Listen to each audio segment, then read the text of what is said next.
I never imagined that the most poisonous words of my life would be whispered by someone in my own family, my son-in-law. If you want to hear a story of betrayal, humiliation, and a twist no one expected, please subscribe to the channel and tell me in the comments which city in the United States you're listening from. I love knowing where you all are. My name is Evelyn Miller. I'm 58 years old, and I've always been known for my discretion and the quiet life I built in a cozy suburb of Denver, Colorado. But suddenly, my name became synonymous with scandal.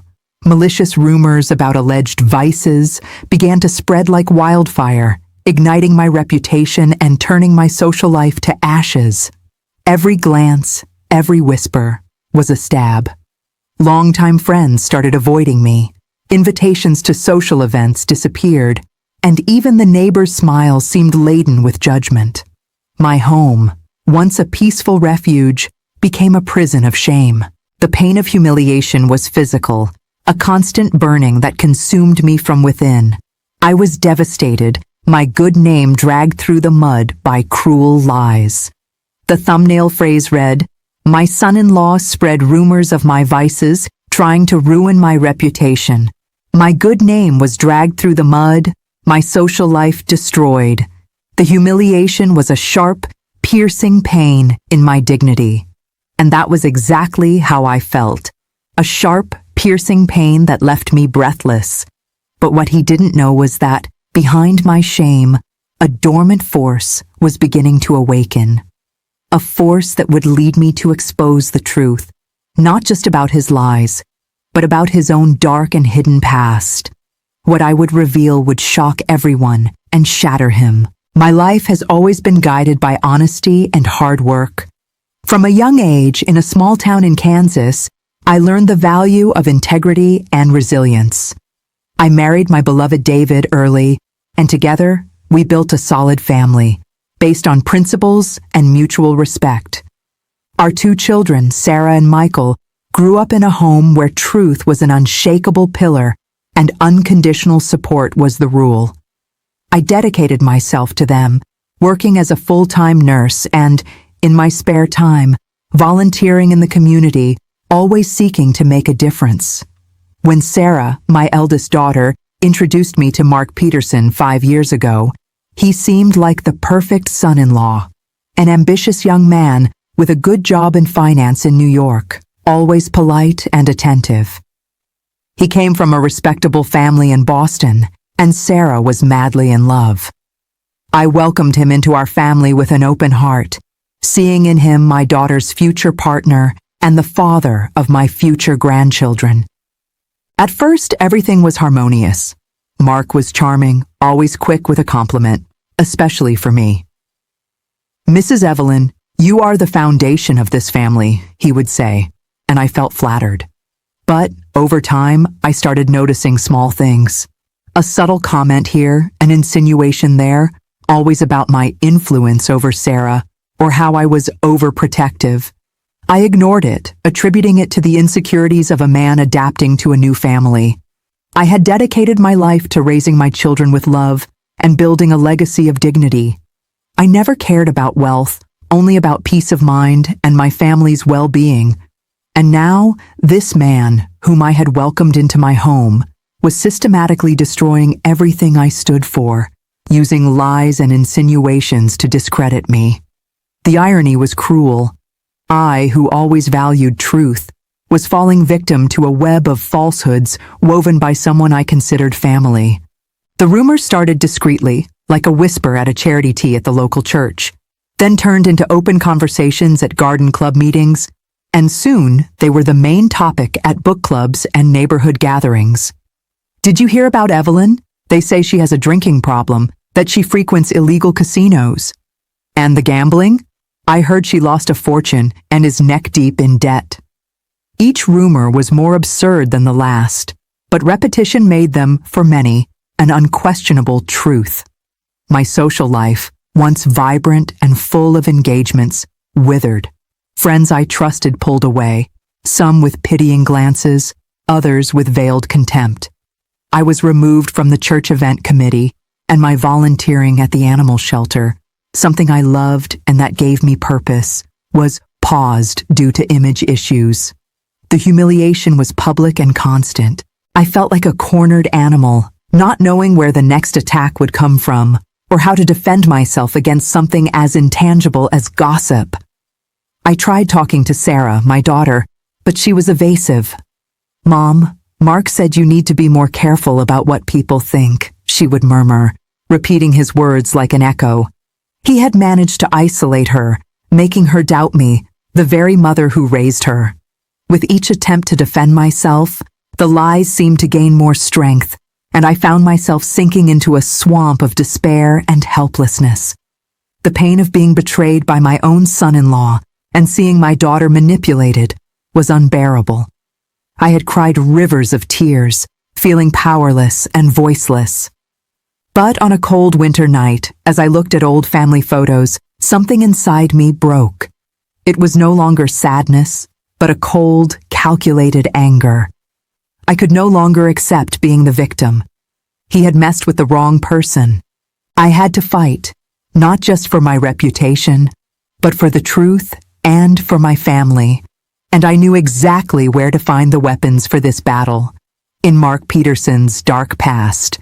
A past he thought he had buried, but which I was about to unearth for the world to see. That turning point came on a rainy November night as I flipped through an old photo album. An image of Sarah and Mark on their wedding day made me pause. His smile, once so captivating, now seemed like a mask. It was then that a distant memory hit me. A casual conversation with the mother of one of Mark's college classmates, who had mentioned something about an incident involving him and an ex-girlfriend at the university. At the time, I didn't give it much thought, but now, with the rumors suffocating me, the seed of doubt germinated. I could no longer afford to be passive. The pain of humiliation transformed into a cold, calculated determination. I needed answers, and if Mark was willing to destroy my life with lies, I would discover the truth about his. I began my investigation discreetly, using the few connections I still had. My first stop was the internet. I searched Mark Peterson's name, adding terms like university, scandal, lawsuit. Nothing immediately. He was good at covering his tracks, but I was persistent. I remembered the name of Mark's hometown, mentioned by Sarah, Greenwich, Connecticut. A small town with a close-knit community. People talk. I started calling old acquaintances, former co-workers, even the mother of that college classmate.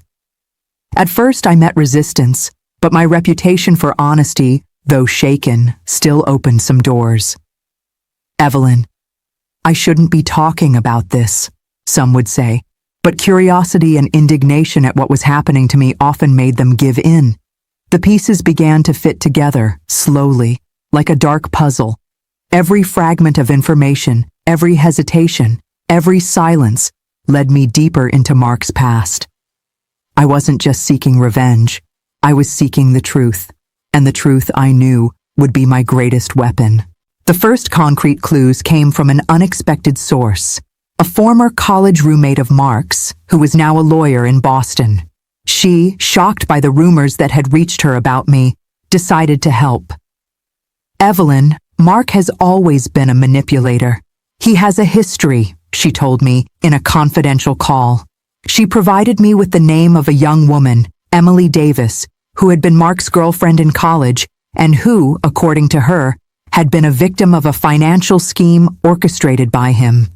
Emily, an art student, had inherited a small fortune from her grandmother. Mark, with his charm and supposed financial expertise, convinced her to invest in a promising business he was developing. The business never existed. Emily lost everything.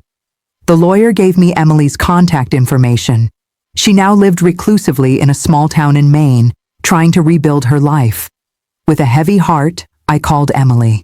At first, she was reluctant, traumatized by the experience and afraid of Mark, but upon hearing my story, her voice filled with a contained anger. "He did the same to you, didn't he?" she asked. "He destroys people from the inside, Evelyn. He feeds on it."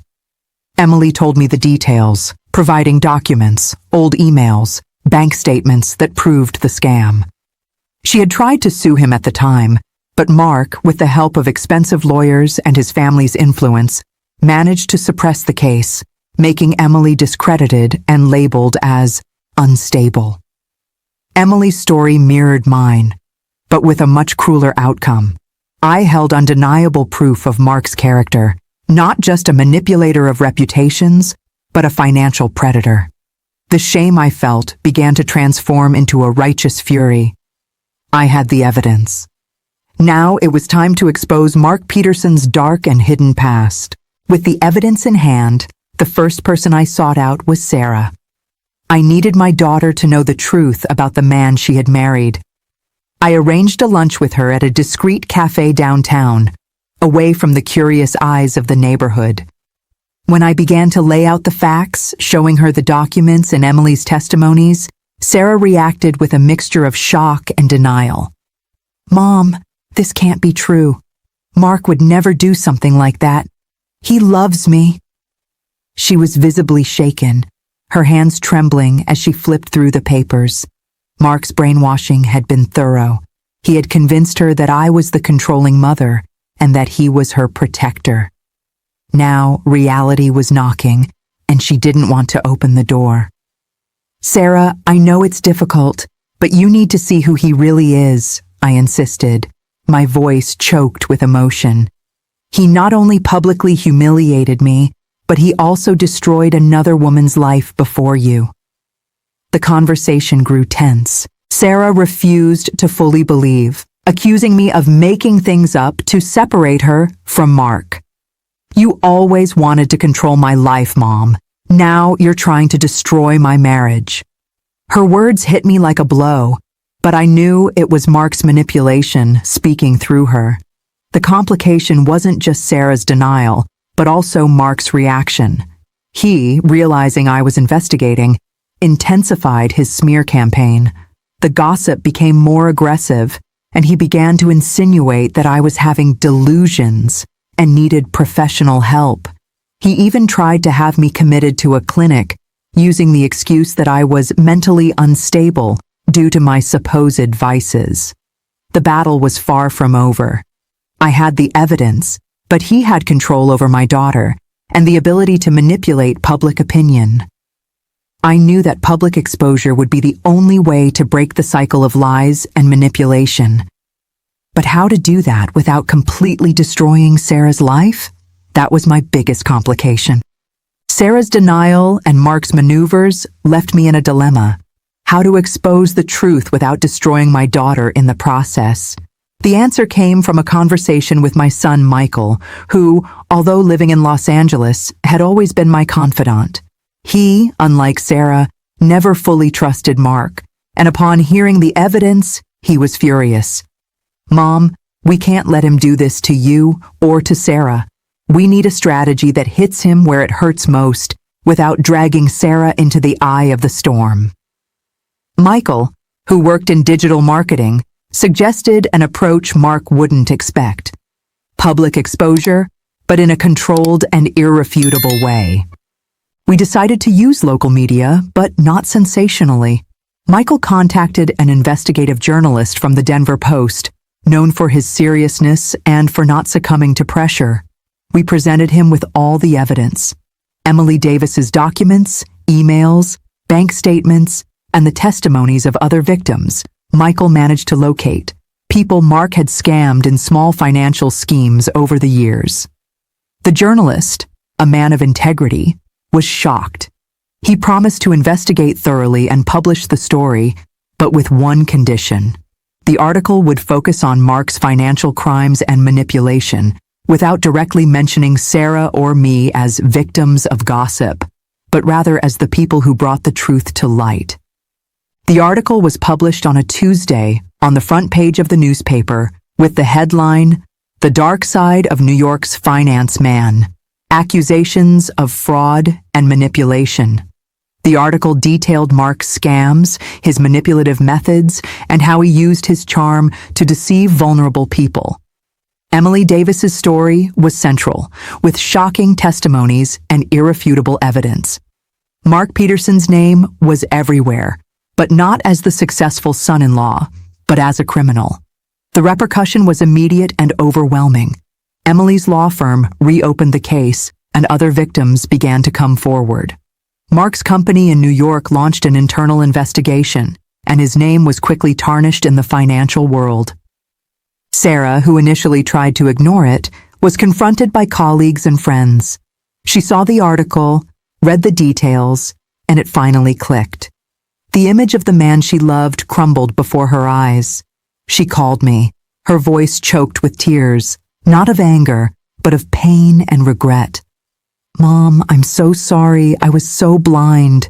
He manipulated me, made me doubt you." At that moment, the complication was resolved. The truth, however painful, had finally reached my daughter, and she was ready to see. Mark Peterson's fall was swift and spectacular. The Denver Post article unleashed an avalanche of accusations. The company he worked for fired him summarily, and he became the target of multiple lawsuits for fraud. Mark's family, who once protected him, now disowned him, ashamed by the public exposure of his crimes. He lost his job, his reputation, and the luxurious life he so flaunted. The thumbnail phrase, "But what I revealed about his past," shocked everyone and shattered him, became a cruel reality for him. Mark, the man who tried to destroy me with lies, was shattered by his own truth. Sarah, in turn, was in shock. She separated from Mark, who unsuccessfully tried to blame her for the exposure. "You betrayed me, Sarah. Your mother is crazy." But she didn't give in. The pain of Mark's betrayal was immense, but the pain of having doubted me, her mother, was even greater. She came to my house, crying, asking for forgiveness. "Mom, I don't know how I could have been so naive. He made me believe you were the villain, that he was my protector." I hugged her, feeling the relief of having my daughter back. "It's not your fault, my love. He's a master manipulator. The important thing is that you saw the truth." Justice didn't just come in the form of legal proceedings.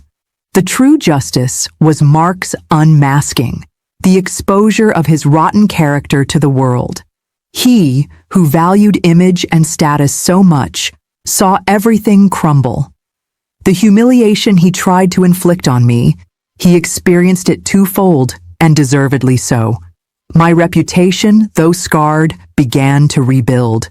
People who once avoided me now came to apologize, regretting having believed the gossip. The community, which had judged me, now saw me as a courageous woman who fought for the truth. Sarah's redemption was a process. She began therapy to deal with the manipulation she suffered and to rebuild her self-esteem. She reconnected with Michael, and our family, though wounded, began to heal.